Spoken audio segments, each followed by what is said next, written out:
Alô, torcida tricolor, meus queridos e amados amigos, tudo bem com vocês? Sou o Thiago Ferreira, estamos de volta. E aí, quer dizer que Zubeldia e Fred podem trabalhar juntos, né? Vou explicar a matéria que saiu hoje, né? Algo que poderia melhorar, ajudar na utilização da base. Cara, vamos discutir sobre isto aqui. Também vamos falar sobre o aproveitamento de Zubeldia, que preocupa para o próximo jogo, né? É o que eu sempre falo para vocês. Muita gente pega todos os números de Zubeldia e fala, cara, é bom o aproveitamento, né? Mas quando tu vai pegar jogos importantes, jogos grandes, clássicos, ele deixa muito a desejar, né? Mas, relaxa, vou te contar tudo isso aqui no canal Hora do Flu, vem comigo. Mas antes, não se esqueça de arrebenta no like. Arrebenta nesse like, clique no gostei, meus queridos. E também, ó, se inscreva aqui no canal Hora do Flu, venha fazer parte do canal que não para de crescer, sempre trazendo informações do Fluminense pra você.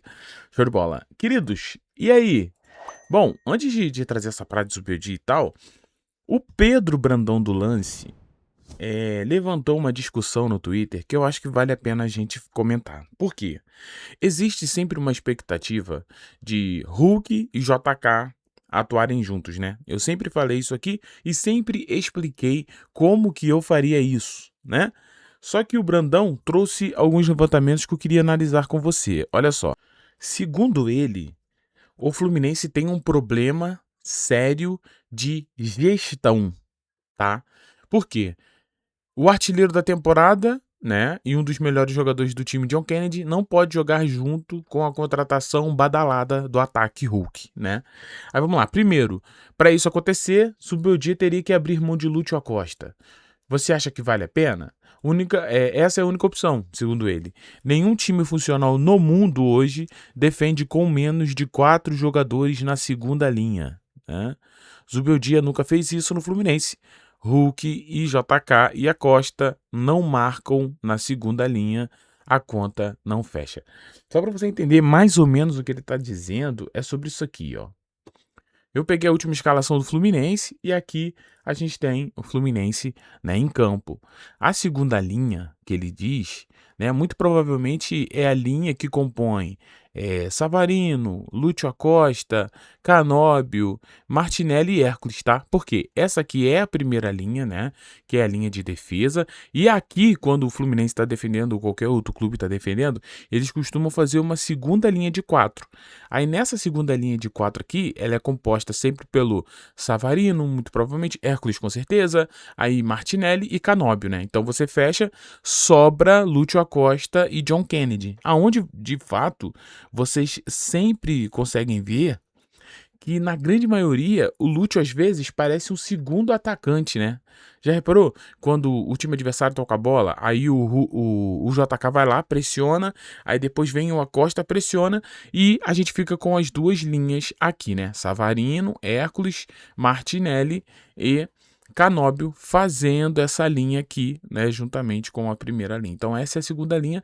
Esse argumento do Pedro é muito bom. Esse argumento do Pedro, ele realmente é muito bom. Por quê? Se você modificasse esse Fluminense para um 4-4-2, né? Você sacaria o Canóbio ou o Savarino. Na realidade, sacaria o Canóbio para colocar o Hulk, né? Aí você teria John Kennedy, Hulk e Lúcio Acosta, né? Vamos supor.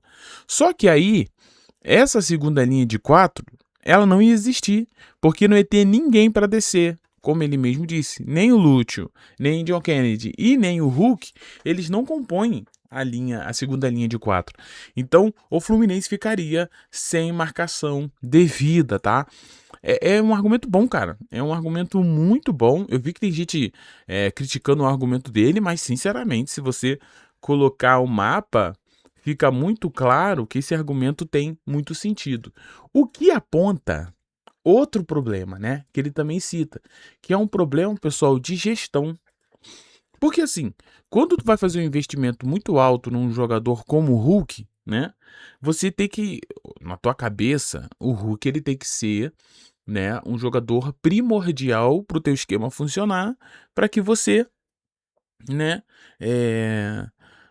contrate um jogador que ganhe o salário que ganha, né, que é muito dinheiro.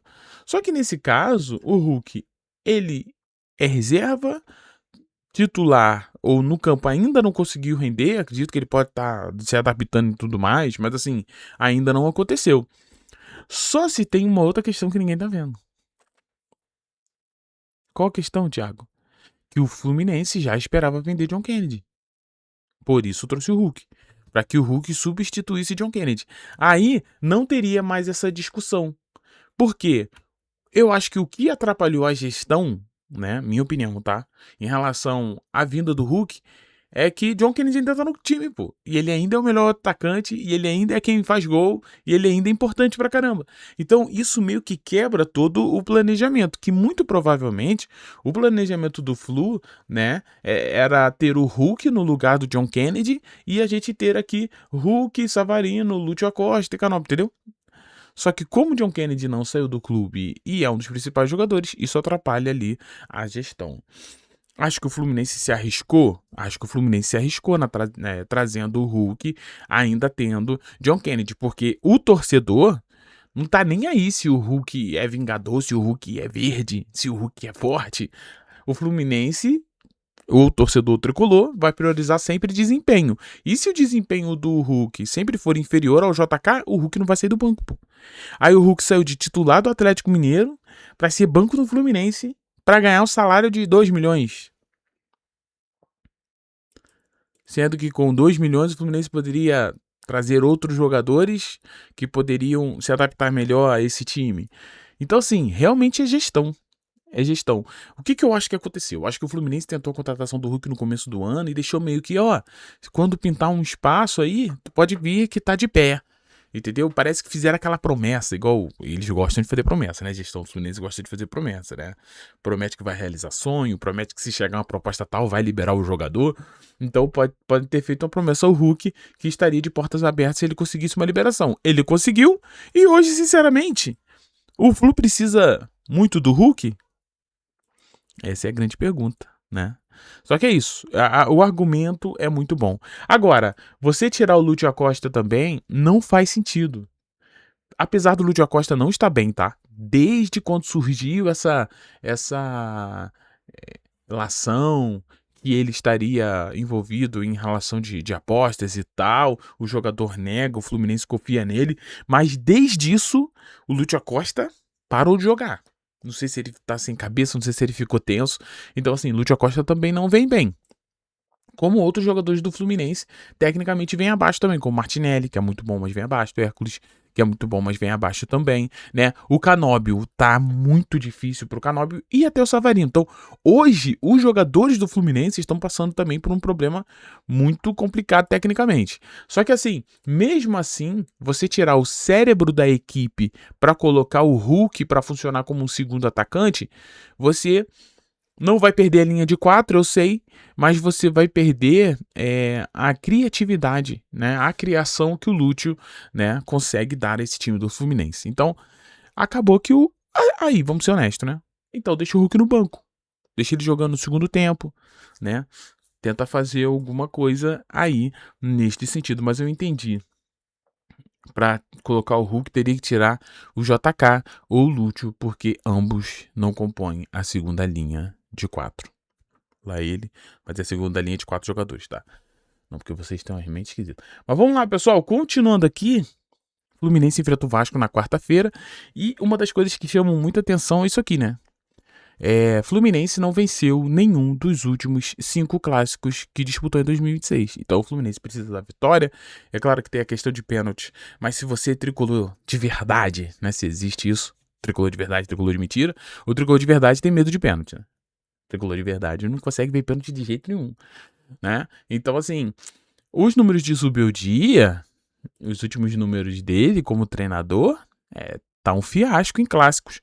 Não só em clássicos, mas como jogos importantes, né? O time do Zubeldia acaba perdendo muita força. Espero que isso não aconteça na quarta-feira. Você tem ali 5 jogos, né? Os últimos 5 clássicos foram 0 vitórias, 3 empates e 2 derrotas, um aproveitamento de 20%, 4 gols, 6 gols sofridos, 2 jogos sem sofrer gols, 7 grandes chances, 11 grandes chances cedidas, tá?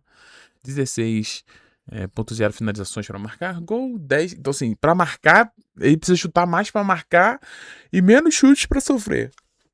É isso. E uma posse de bola ali de 51%. Então, o time de Zubeldia tem problemas, sim, para quem consegue ver ali que nem todo jogo é empate no meiozinho de tabela em Campeonato Brasileiro. Mas agora, continuando aqui, pra gente fechar esse vídeo também, meus queridos, existe ali uma possibilidade de parceria, vão trabalhar juntos Zubeldia? Bom, a matéria que acabou de sair do Giba Pérez, lá do GE, é que Zubeldia projeta comunicação com Fred no Sub-20 do Fluminense e desafios com promessa. Então, assim, existe um mundo onde Zubeldia e Fred vão se comunicar e, entre aspas, trabalhar juntos, né? Vamos dar uma olhada aqui. Ó, Fluminense inicia nessa segunda-feira uma nova fase, Sub-20 Fred assumindo o cargo de treinador, né? Mais alto dos moleques Xerém, em um segundo trabalho, o treinador, ele será desafiado mediado, de longo prazo, parará. O ex-atacante recebe o time que fez campanha decepcionante no Brasileirão, na categoria e também na Copa de São Paulo, né? Realmente fomos muito mal. Mas para melhorar os resultados, a missão é sempre desenvolver os jogadores e colocar mais jovens no time profissional. Isso aqui que é o sonho do torcedor, mas no fim das contas isso é complicado. Segundo o Zubeldia, todo o nosso staff tem comunicação com os treinadores e os coordenadores do Sub-17 e Sub-20. Não invadimos lá, nem eles aqui, mas mantemos contato, trouxemos jogadores para colaborar e aí vou observando as promessas do Fluminense. Por isso, temos que ter comunicação permanente. Sinceramente, quando eu ouço o Zubeldia falar da base, eu já começo a ignorar. Porque ele fala muito bem, mas chega na hora, é sempre os mesmos nomes, ele não tem coragem de botar nenhum moleque para tentar fazer alguma coisa, é loucura. Ó, o exemplo Wesley, que ele está aqui embaixo para jogar todo final de semana, tarará. Então assim, meus amigos, depois vale a pena você dar uma lida nessa matéria aqui, que vai falar muito sobre a utilização dos jogadores, né? Mostram que o Fluminense realmente não está utilizando base, os jogadores da base hoje que são importantes ao Fluminense, são jogadores que já são consolidados no time profissional há muito tempo, então mostra que atualmente, né, na era Zubeldia, o Fluminense não trouxe nenhum jovem, e lembrando que esse problema que o Fluminense está de utilização de jovens não é exclusivamente a Zubeldia, né, os outros treinadores que passaram aqui também utilizavam um pouco, então a gente não sabe se isso é uma questão de gestão, né, da diretoria, uma ideia que precisa ser erradicada, e o Fluminense precisa usar as suas joias. É muito melhor você usar joias para compor elenco e ir lapidando-os no profissional do que ficar trazendo um jogador que está escanteado ali ou jogando mal em outras equipes achando que vai recuperar o futebol deles, né? Fluminense parece um clube de reabilitação de ex-jogador, pô, isso não existe, né? Então a gente precisa melhorar isso aí. Só que, será que o Fred vai ter esse poder de trazer uma visibilidade maior para a base? Fazer às vezes o torcedor se interessar mais pela base e com isso a própria torcida forçar, entre aspas, a diretoria, forçar, entre aspas, a comissão técnica do profissional para a utilização desses meninos? Será que assim, o que eu vejo que quem pode resolver muito essa questão é o torcedor também, né? O torcedor se aprofundar um pouco mais em relação à base, conhecer os meninos, né? E trazer esses meninos em evidência, não para queimá-los no profissional, mas para mostrar que sim, na base do Fluminense existem joias, existem jogadores que podem ajudar no profissional. Mas segundo o Zubeldia, nenhum deles é para ser titular. Claro que não, pô, ninguém da base vem para ser titular. Tem que desenvolver, né? E aí que tá o problema, a transição.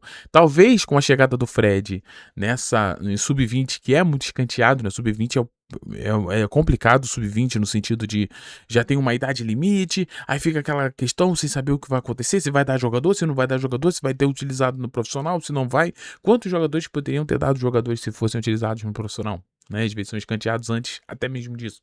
Então, será que o Fred vai conseguir fazer essa comunicação e ajudar nessa transição para que os moleques, né, tenham mais oportunidades? Bom, eu acho que esse trabalho não tem como ser feito por uma pessoa só. Esse trabalho tem que ser feito por todo mundo, né, para que o Fluminense seja realmente uma máquina de revelar jogadores, bons jogadores, para deixar o Fluminense cada vez mais forte e cada vez mais rico também, né? Porque a gente sabe que Xerém não é feito só para vender, como também não é feito só para jogar. Então são coisas que caminham juntos, né?